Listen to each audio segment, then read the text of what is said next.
Gikan Barangay Maninila sa Ginubatan, napiritan na mag-ebakwar ang magturugang naukaya sa Ginubatan Community College. Laog kaya sa 7-kilometer danger zone ang saindang lugar, kaya maski dipisil ang buhay sa laog kang evacuation center. Si Lola Lydia, nagtsatsagaan na sana, maray na daini kaysa mamugtak pa sa alanganin ang saindang buhay. Lalo pa taparehong PWD ang sayang duwang tugang na pigaataman. Umaupa na kami sa din. Maski mahirap-hirap na talagang mainit. Less na kami din, safety kami.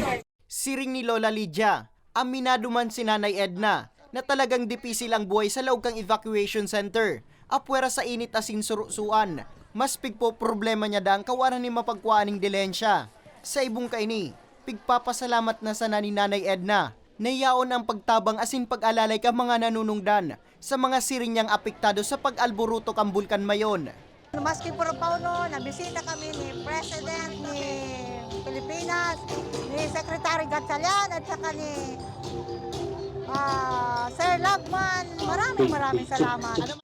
Kasudma, Hunyo 14, kan personal na magbisita si Presidente Bongbong Marcos Jr. sa Ginubatan Community College, kung saan paramientas na nagsisirong ang nasa 584 pamilya, kabali na sinda Lola Lydia asin Nanay Edna. Kasabay kay ni, an asigurasyon man kang Presidente na nakanda ang gobyerno nasyonal sa pag-alalay sa mga albayano, lalo na ngunya na nasa state of calamity ang probinsya. Huwag kayong nag-aantay ng matagal kung may pangangailangan kayo. Sabihin nyo sa amin, andito si Mayor, andito si Gob, andito lahat ng DSWD, andito yung DILG, andito silang lahat.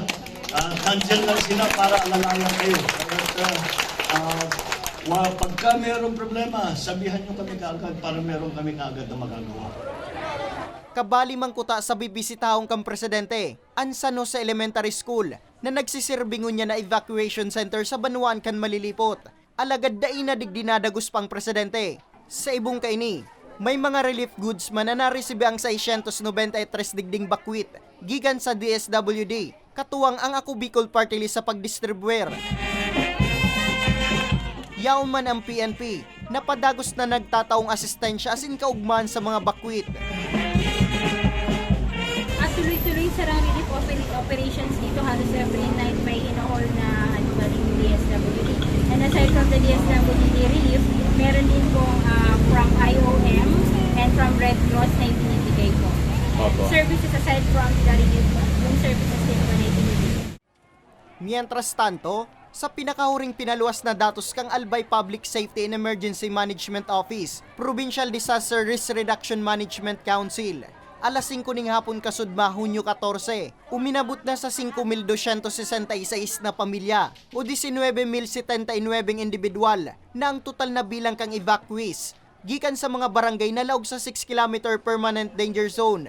Sa Banuan kan Daraga, 809 na ang pamilyang ipig-ibakwar, 891 naman ang gikan sa Kamalig, 876 naman ang pamilya sa Ginubatan, 448 sa siyudad ng Tabaco, 900 sa Malilipot, 1,285 sa Santo Domingo, mantang 57 naman ang pamilya gikan Ligao City.